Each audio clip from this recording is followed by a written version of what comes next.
olsun.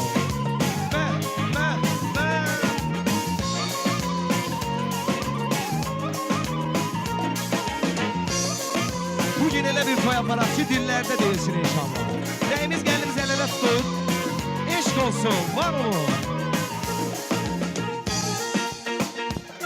Bal dodaqlar, bol baxışlar, məni belə, belə oda atar. Gözlərilə bircə dəfə mənə baxsa, ürək yaxar. Hamı desin. Yox, çox sevirəm, onu heç kimə vermərəm. Yox, bu qızdan yox, yolunda candan keçərəm. Yox, çox sevirəm, onu heç kimə vermərəm. Yox, bu qızdan yox, yolunda candan keçərəm. Əhsən sizlərə, möhtəşəm.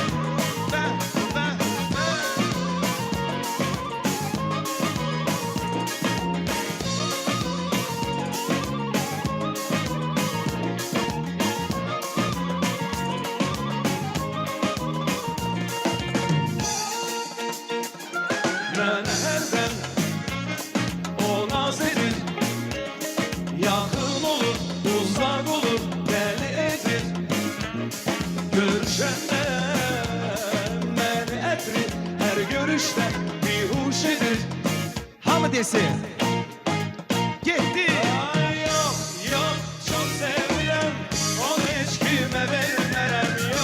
Yox, bu qızdan yox, yolunda candan keçərəm. Yox, çox sevirəm, onu heç kimə vermərəm. Yox, bu qızdan yox, yolunda candan keçərəm.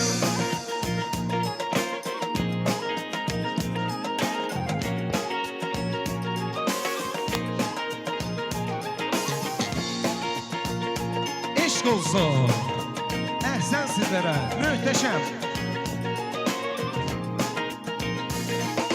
Yox, çox sevirəm, onu heç kimə vermərəm. Yox, bu qızdan yox, yolunda candan keçərəm. Yox, çox sevirəm, onu heç kimə vermərəm. Yox, bu qızdan yox, yolunda candan keçərəm.